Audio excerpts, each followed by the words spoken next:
Hello, I'm Engineer Jeremy Bell with Loveland Fire Rescue Authority, and today's task tip is on air conservation during an SCBA emergency where you're trying to conserve air because your revivaler has gone off unexpectedly. The steps that you take can mean the difference between escaping that situation or not. Remember that time versus air equals survival.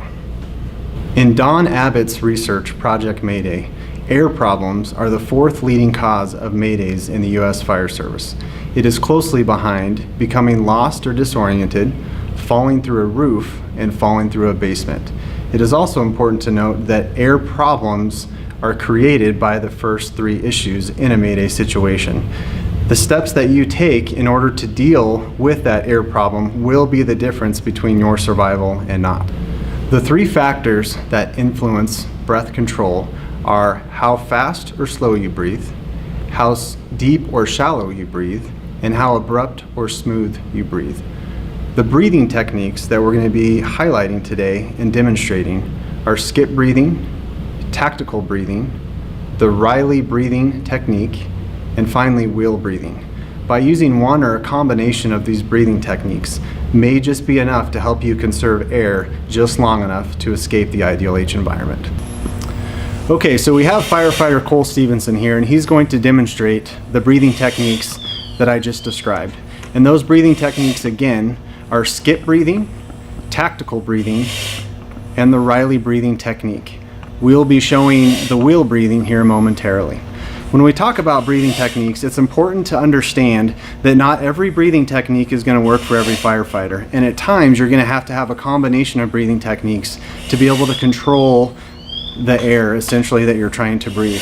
When you're working and your labor effort is up, sometimes it's very difficult to engage these breathing techniques. But if you train and you get disciplined, for sure, at least with one technique, it will allow you to engage that process when you are amped up, you're stressed, and you're working hard. And eventually your system, if you are trained, will overtake the difficulty that you're having breathing essentially. So the first technique that we're going to go over here is skip breathing. So with firefighter Stevenson, what he's going to do with skip breathing is he's going to be doing a standard skip breathing method. So he's going to inhale through his nose, and then when he feels like he needs to breathe again, he's going to inhale again, and then he's going to have one exhale. So it's going to be inhale, inhale, exhale. Go ahead, Cole.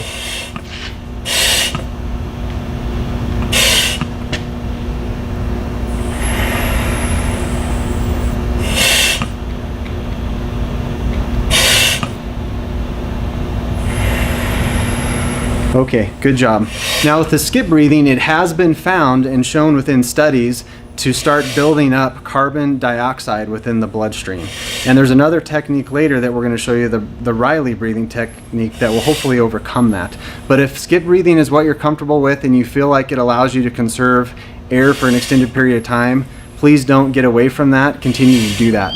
One way that you can continue to skip breathe and hopefully reverse those effects a little bit with the carbon dioxide buildup is what's known as a reverse skip breathe. And what that is it's one long inhale and then it's two shorter exhales. And the thought behind that is that you're burning off more carbon dioxide in the exhale than you're building up in the inhale by doing the reverse skip. So again, it's going to be one inhale and then an exhale and then another exhale, and that's the entire breathing cycle. Go ahead, Cole.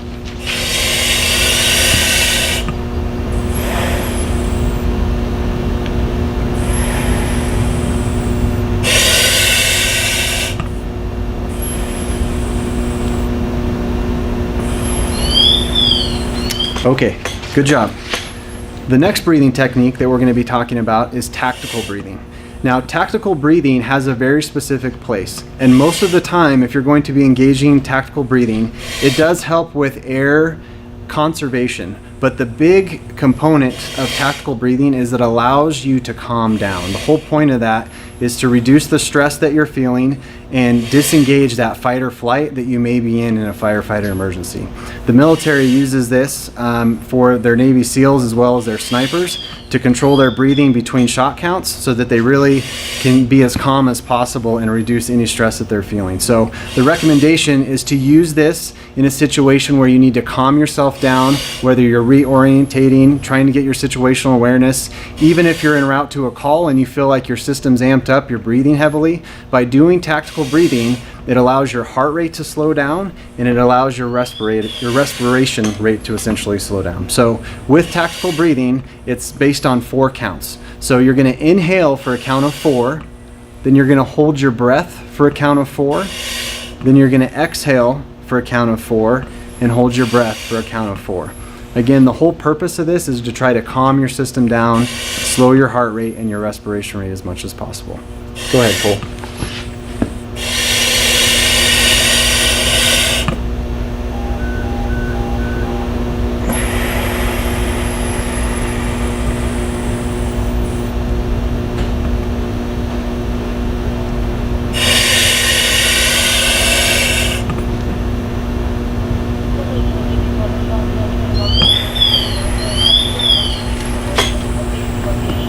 Okay, very good. The next technique that we're going to be talking about is more of a modern breathing technique, and it's been around since about 2008, but we still consider it modern because it's way more modern than skip breathing, and it's what's known as the Riley breathing technique, and it was created by Battalion Chief Riley out of New Jersey. And essentially this breathing technique has been shown through studies to decrease the buildup of carbon dioxide in your system, and it allows you to get control of your breathing in a more structured way, and it also extends out your breath cycles for longer periods of time. The average breath cycle when you are labored is between 4 to 6 seconds. If you think about how long our cylinders last, 4 to 6 seconds isn't really that much time to get through an entire breath cycle if you're worked up. By doing the Riley breathing technique, it allows to extend out your breathing period for an additional 6 seconds. So if we look at the top line of a 6 second for normal, by doing this method, you can extend out your breathing technique to almost 12 seconds, which will really extend out the air conservation that you're looking for. And with this, the Riley breathing technique is also what's known maybe to some as the humming technique. And with that, what you're doing is you're inhaling through your nose, and then on your exhale, you're humming out that exhale as long as you can. And then you're continuing to repeat that cycle. What that is shown again to do is it does slow your heart rate, it starts to control your breathing, and it has had some great benefits in calming firefighters down in stressful situations. Go ahead, Cole.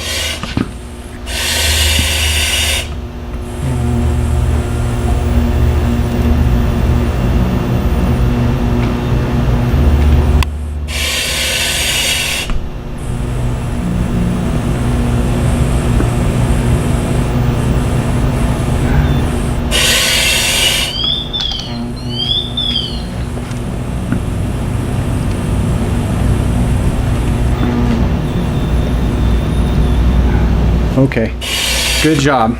One thing to really note there, and it's kind of hard to tell with what Cole is doing, but with that technique, you're extending that hum as long as it feels comfortable. You're not doing it to the point to where you feel like you're having to take another breath. You don't want to overexert your system, but you kind of get a feeling when you create that hum and that exhalation is occurring, you get to a point to where it's fluid and it makes sense, and you don't feel like you're really grasping to breathe. You just have to get a comfort with it. So the next technique that we're going to discuss is the wheel breathing technique. This is done for a very specific reason, and that is when the firefighter is in a low air situation and they've decided that they are no longer going to continue to try to move to escape the IDLH environment. They have decided that they're going to seek an area of refuge, whether that's in a room, behind a closed door, up against a wall where they can be found by a RIT crew, in order to calm down and conserve as much air as possible and wait for those teams to arrive.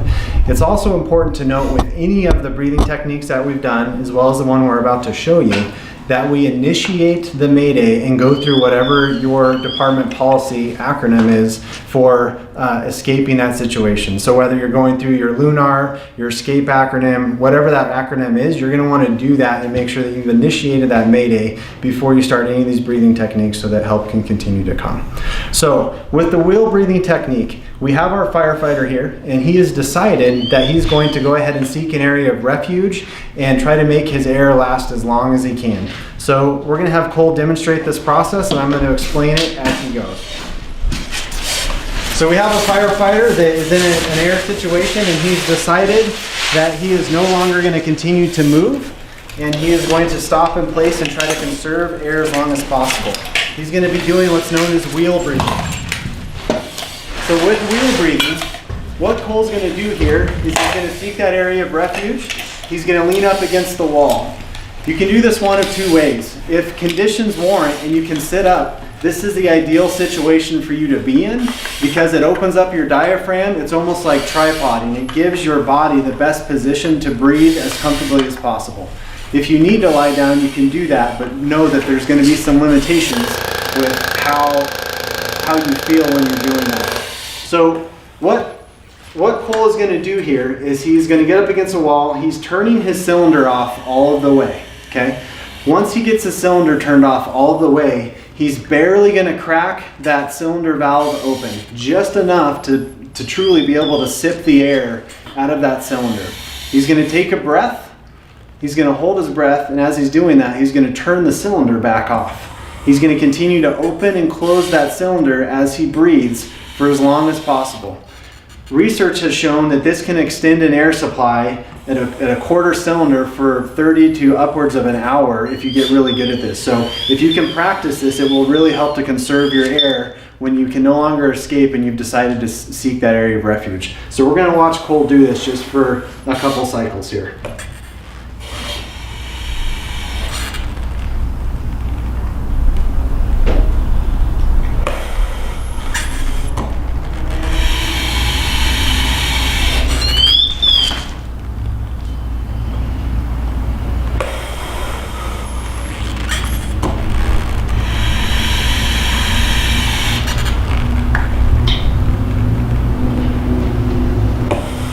Cole's doing a really good job of maintaining his cylinder. You don't want to activate the cylinder to the point to where the vibe alert goes off. You're going to be opening it just before that vibe alert goes off and closing it. That is essentially the peak position where the cylinder is either open or shut, and you're not sacrificing anything else within the system to do that.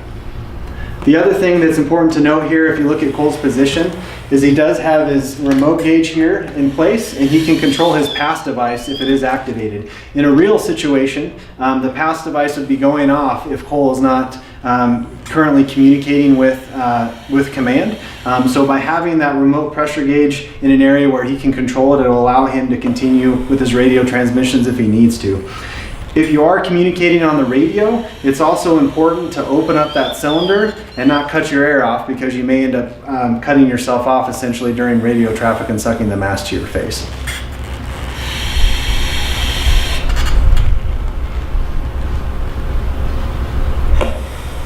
Okay, good job, Cole.